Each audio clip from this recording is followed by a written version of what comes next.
വന്ന് കട്ടൻ കുടിച്ചേച്ച് പഠിക്കേ. കളക്ടർ ആവാൻ പഠിക്കണവളാ. തേയില ഓടിക്കുവോ? നീ പാലെടുത്തോടറി.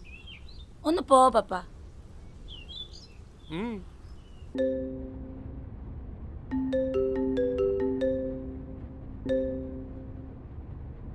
പറയടി. ഡൽഹിയിലെ കാര്യങ്ങളൊക്കെ ഓൾമോസ്റ്റ് സെറ്റായി. ഇൻസ്റ്റിറ്റ്യൂട്ടിൽ നിന്ന് മെയിലും വന്നു. നീ കൂടി വന്നാ ബാക്കി കാര്യങ്ങൾ നമുക്ക് മാനേജ് ചെയ്യാം. മെയിലൊക്കെ വന്നത് ഞാനും കണ്ടു. പക്ഷേ എമൗണ്ട് 3 ലക്ഷം വേണം. Admission, hostel, travel. Scholarship result വന്നാൽ പ്രശ്നം തീരും. നീ എന്തായാലും വരണേ. നീ ഇല്ലാതെ എനിക്ക് പറ്റില്ല.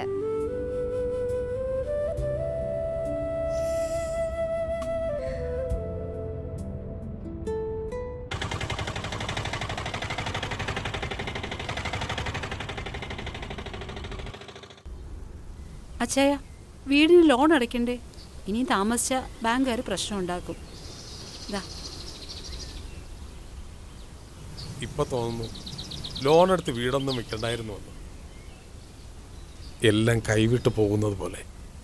ആൻമേരിയുടെ കാര്യമല്ലേ? കഴിവുള്ള കുട്ടിയാ. അവൾക്ക് പോകാനുള്ള വഴി അവൾ തന്നെ കാണുന്നുണ്ട്. പക്ഷെ അവളെ അവിടെ എത്തിക്കാൻ എനിക്ക് സാധിക്കുന്നില്ലല്ലോ. വരുന്ന ശനിയാഴ്ച മുതൽ നവനാൾ പ്രാർത്ഥന തുടങ്ങും. നമുക്ക് ഒരുമിച്ച് പോവാം. പ്രാർത്ഥിച്ചാൽ വീടിന്റെ ലോൺ അടയുമോ ലിസി? ഞാൻ എപ്പോഴെങ്കിലും അച്ഛനോട് എന്തെങ്കിലും നിർബന്ധിച്ച് പറഞ്ഞിട്ടുണ്ടോ? വരാൻ മനസ്സിലെങ്കിൽ ഞാനും പോകുന്നില്ല. പിണങ്ങണ്ട. ശനിയാഴ്ച മുതലല്ലേ? ഞാൻ വരാം.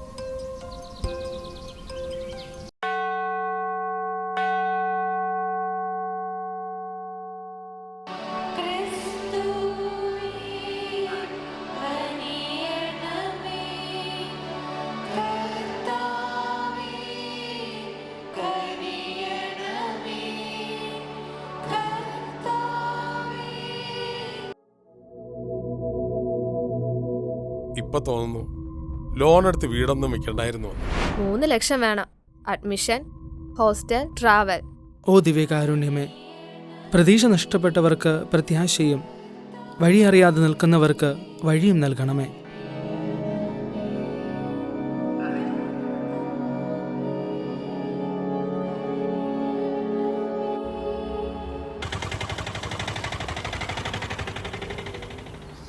സാറേ, ജിജോ ഇവിടെയാണ് ആട്ടോ ഓട്ടിക്കുന്നത്.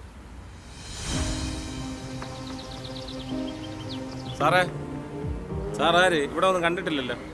ഞാൻ സണ്ണി, ഡോക്ടർ സണ്ണി. MBBS അല്ല കേട്ടോ, PhD. ഞാനും അവനും ഒന്നിച്ച് പഠിച്ചതാ. അവൻ ഇടയ്ക്ക് പഠിത്തം നിർത്തി. സാർ, അവൻ ആ ബെന്നിയുടെ വണ്ടിയുടെ അടുത്ത് നിൽക്കുന്നു.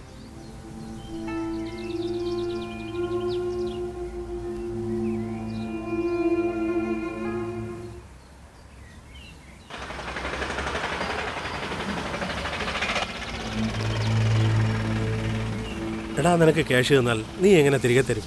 വീടിൻ്റെ ലോണ് തീർന്നോ? ഇല്ല. ഈ ആട്ട ഓട്ടിച്ചാൽ അതുപോലും അടയില്ല. രക്ഷപ്പെടാനുള്ള എന്തെങ്കിലും വഴി ഞാൻ ഏർപ്പാടാക്കാം.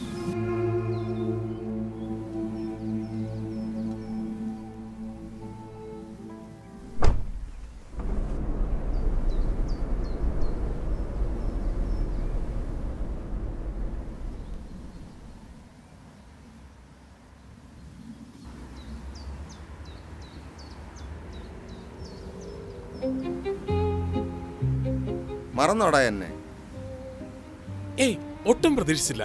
ഭയങ്കര സർപ്രൈസ് ആയി. 2 ചായ.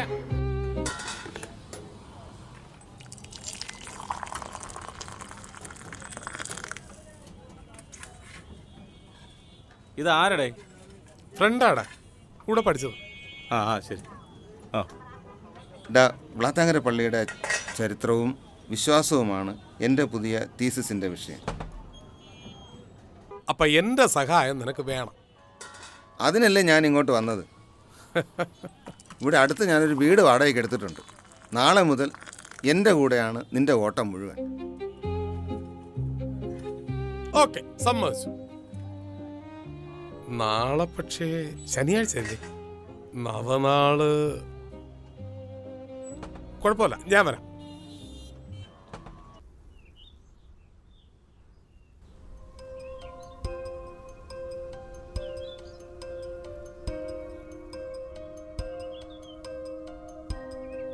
എന്തൊരൊരുക്കാ ഇത്.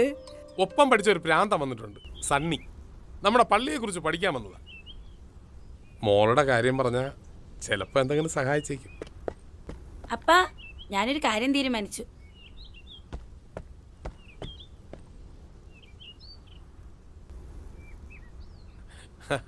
ഹേയ്, അപ്പനിപ്പോ എന്തിനാണ് ഈ മെഡലൊക്കെ? എന്നെ ഡൽഹിക്ക് വിട്ട് പഠിപ്പിക്കാൻ അപ്പൻ എന്തായാലും കുറച്ച് കാശ് ഒപ്പിക്കും. ഉം. അതിന്റെ കൂടെ ഇതും കൂടെ വിറ്റോ അപ്പ.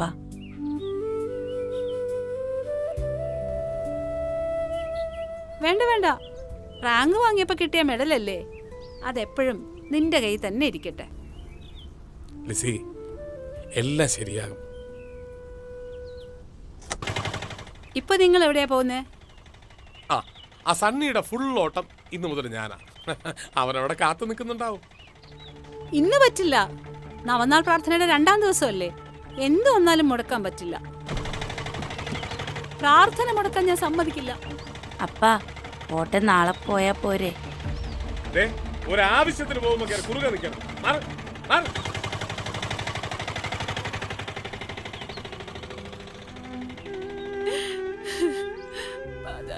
കാത്തോളെ.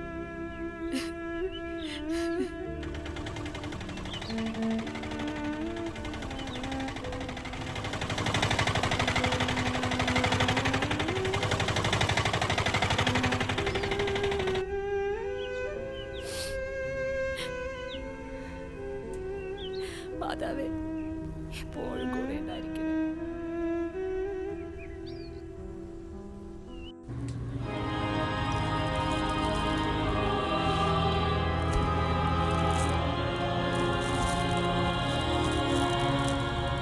അധ്വാനഭാരത്താൽ ക്ഷീണിച്ചിരിക്കുന്നവരെ എല്ലാവരും എൻ്റെ അടുക്കൽ വരുവിൻ, ഞാൻ നിങ്ങളെ ആശ്വസിപ്പിക്കുമെന്ന കർത്താവിൻ്റെ വചനം നമുക്ക് ഓർക്കാം.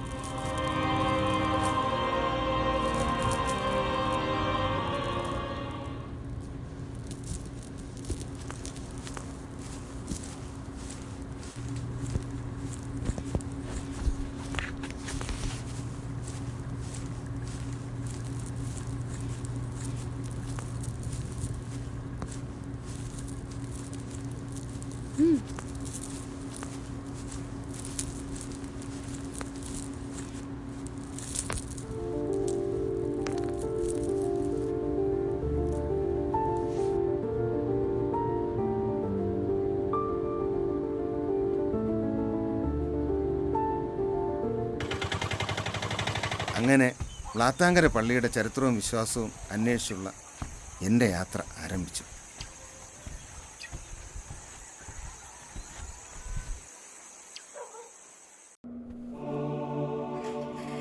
കല്യാണം കഴിഞ്ഞിട്ട് 13 വർഷമായി ഞങ്ങൾക്ക് കുഞ്ഞുങ്ങളില്ലായിരുന്നു.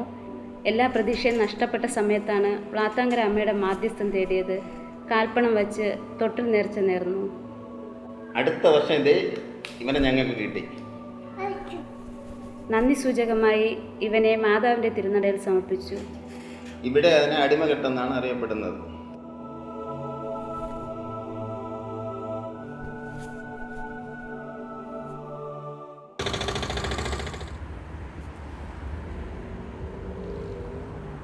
വ്ളാത്താങ്കര പള്ളി ചരിത്രം ഉറങ്ങുന്ന മണ്ണ്.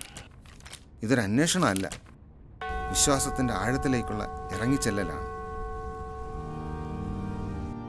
വ്ളാത്താങ്കരയിലെ ആദ്യത്തെ പ്രാർത്ഥനാ സമൂഹം രൂപപ്പെട്ടത് 16-ാം നൂറ്റാണ്ടിൻ്റെ മധ്യത്തിലാണെന്ന് ചരിത്രരേഖകൾ പറയുന്നു.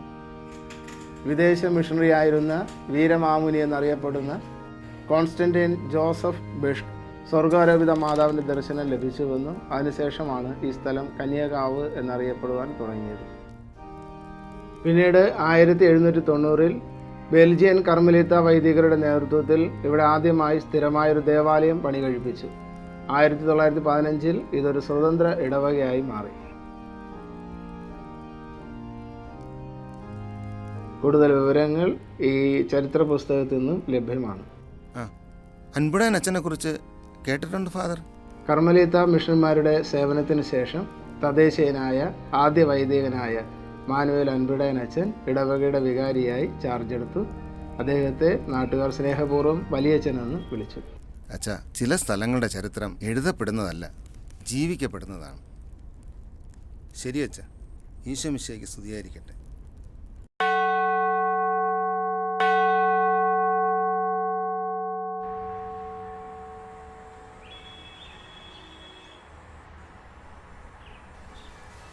ഡാ ജിജോ, ഞാൻ വിചാരിച്ചതിനേക്കാൾ കൂടുതൽ വിവരങ്ങൾ എനിക്ക് കിട്ടി. താങ്ക്സ് ഡാ. അപ്പോൾ നീ വിട്ടോ, ഞാൻ ഈ നാട്ടിടവഴികളിലൂടെ ഒന്ന് നടക്കട്ടെ.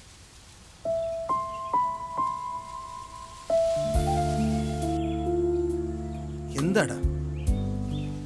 ഏയ് ഒന്നുമില്ല. അപ്പോ ഞാൻ നിന്നെ കൊണ്ടുവിടണ്ടല്ലോ.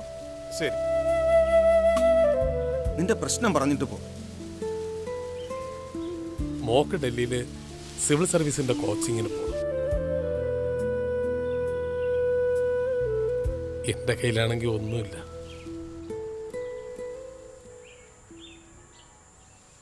ഇതെൻ്റെ പുസ്തകത്തിന് റോയൽറ്റി കിട്ടിയ പൈസയാണ്.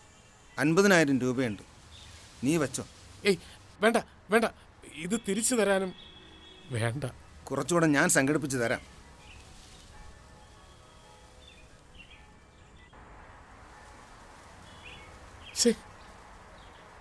എങ്ങനെ തിരികെ തരും?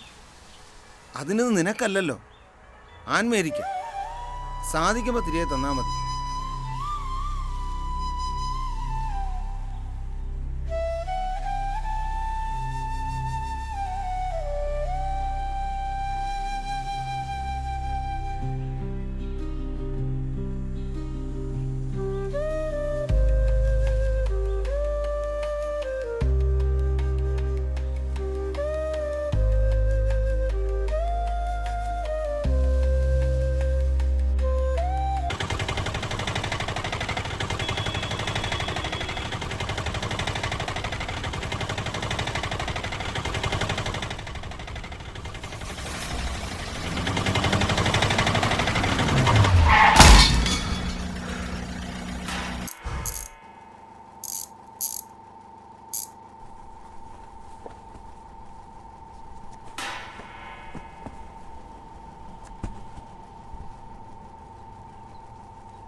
ഇത് ഫണ്ട് മൊത്തം പണിയാണല്ലോ, മൊത്തം പോയല്ലോ. ചേച്ചും വെള്ളമുണ്ടല്ലോ. എന്തായാലും ഒരു 50,000 രൂപയൊക്കെ ആവും കേട്ടോ.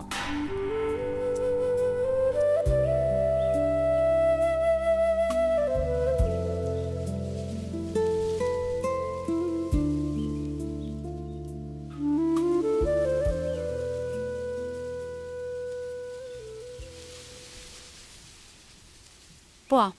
ഇന്ന് 3-ാം ദിവസമല്ലേ? പ്രാർത്ഥിച്ച കാശ് കിട്ടുമോ? എത്ര ദിവസമായി പോകുന്നു? എന്തുണ്ടായി? ലോണ് തീർന്നോ? മോളുടെ ഫീസ് അടച്ചോ? വണ്ടി ശരിയായോ? ഒരു പ്രാർത്ഥന. പ്രാർത്ഥിക്കുന്നത് കാശ് കിട്ടാൻ വേണ്ടിയൊന്നുമല്ല. എനിക്കിപ്പോ കാശ് തന്നെയാ വേണ്ടത്.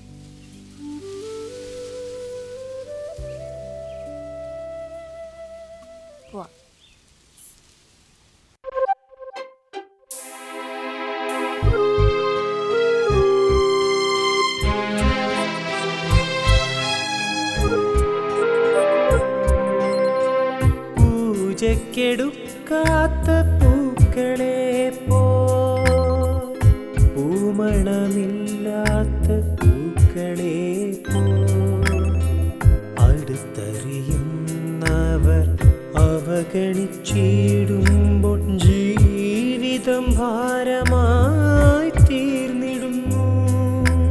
ആ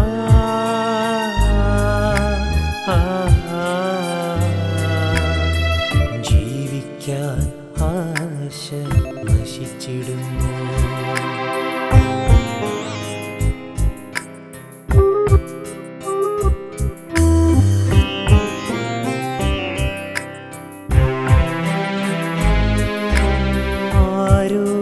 ആരോരുമറിയാതെ അടർന്നു വീഴാനെങ്കിൽ എന്തിനീ ജീവിതം തന്നു? നിരാശയിൽ നിപതിച്ചു നശിച്ചു പോകാനെങ്കിൽ അസ്തിത്വമെന്തിനു നൽകി? ഓ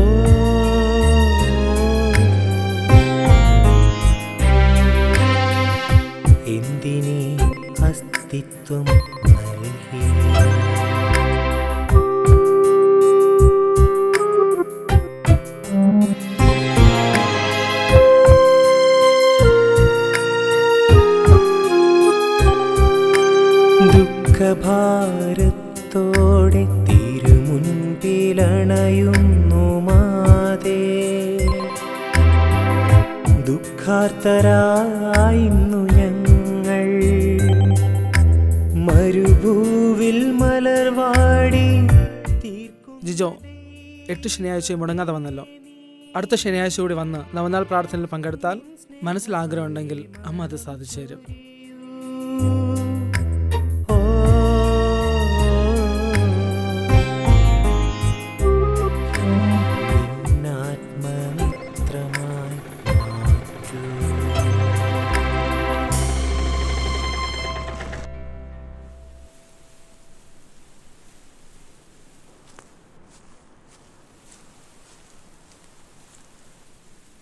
വാ. ഇല്ലടാ, ഓട്ടോ വെയിറ്റ് ചെയ്യില്ല. മൺഡേ ട്രെയിനാ. സാറ്റർഡേ അനുമോളുടെ വീട്ടിൽ. അവളും വരുമല്ലേ. നീ എന്ത് തീരുമാനിച്ചു?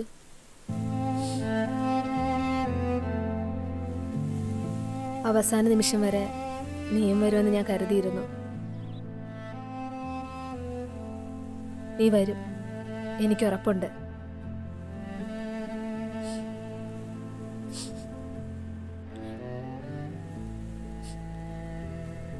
എനിക്കും വരണമായിരുന്നു.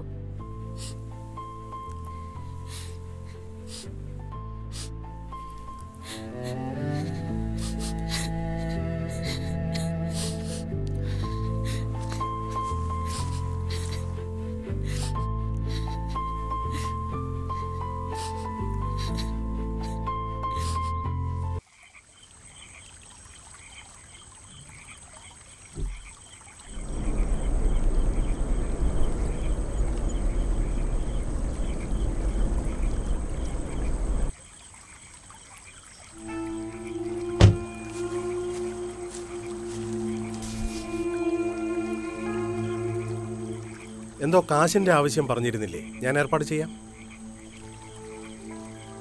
ഒരു പാക്കറ്റ് ഞാൻ ആട്ടോയിൽ കയറ്റും. ഞാൻ പറയുന്ന സ്ഥലത്ത് എത്തിച്ചാൽ മതി.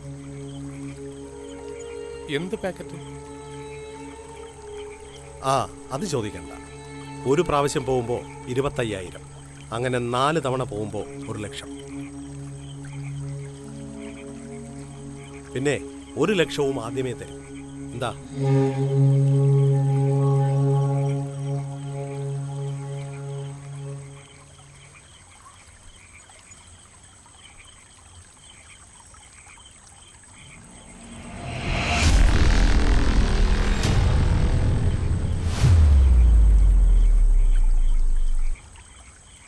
മകളുടെ ഭാവിക്ക് വേണ്ടിയല്ലേ? എപ്പോഴാ? നാളെ ശനി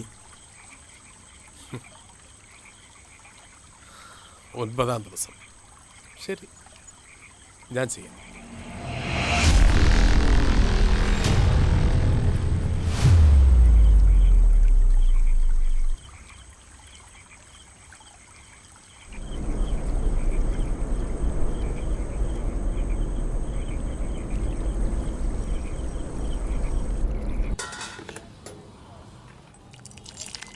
സാറേ, ജിജോ ഇന്ന് വരില്ല. ഇന്ന് ശനിയാഴ്ചയല്ലേ, അവൻ പള്ളിയിൽ പോയിട്ടുണ്ടാവും. സാരമില്ല, ഞാൻ വേറെ ഓട്ടോ വിളിച്ച് വെക്കോളാം. ശരി.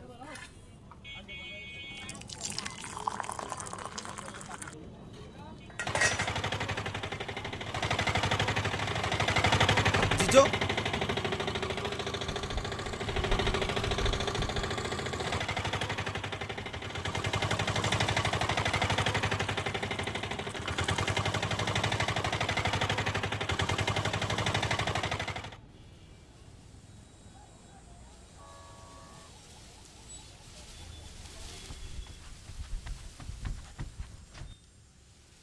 ജിജോ, ജിജോ, എന്താ നീ ഇന്ന് പള്ളിയിൽ പോയില്ലേ?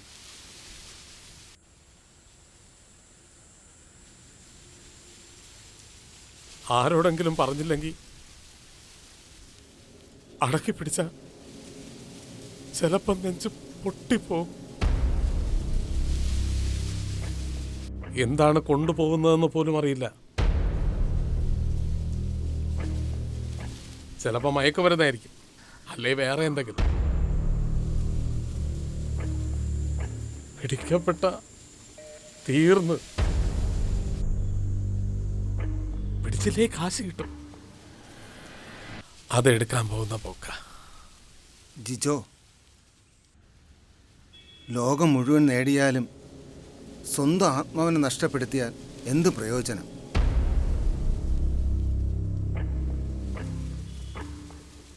ലോകം മുഴുവൻ നേടിയാലും സ്വന്തം ആത്മാവിനെ നഷ്ടപ്പെടുത്തിയാൽ എന്ത് പ്രയോജനം?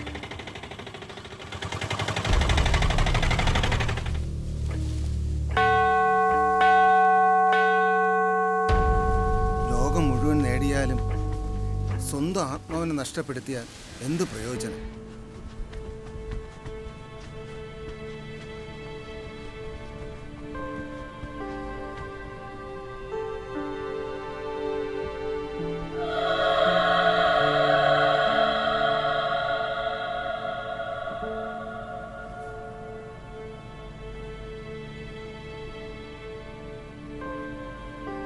അമ്മേ, അമ്മ മാത്രമേ ഉള്ളൂ എന്നെ രക്ഷിക്കാൻ.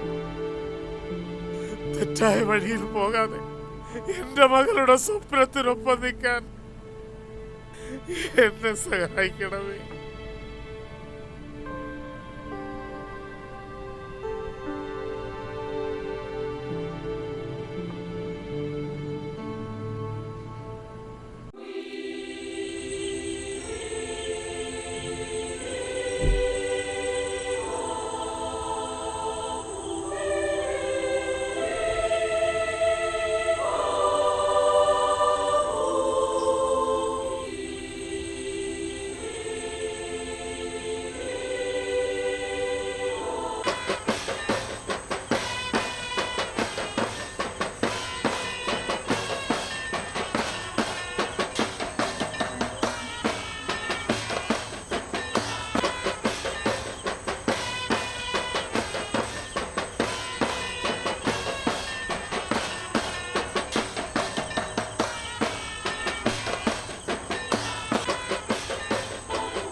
ഞാൻ നിന്നെ എത്ര നേരമായി വിളിക്കുന്നു? എന്താ ജിന? സ്കോളർഷിപ്പ് റിസൾട്ട് വന്നു. ഇതാ. ആൻ, നീ സെലക്ട് ആയിടി.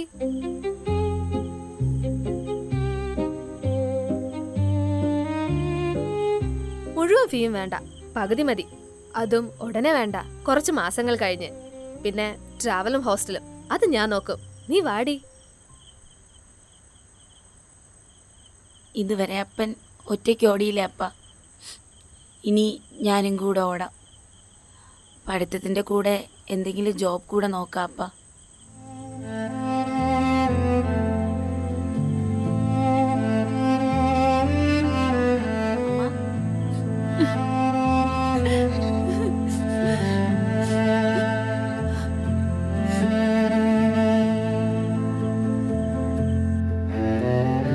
അമ്മേ, ജിജോയുടെ നവനാൾ പ്രാർത്ഥന ഇന്ന് തുടങ്ങുന്നു.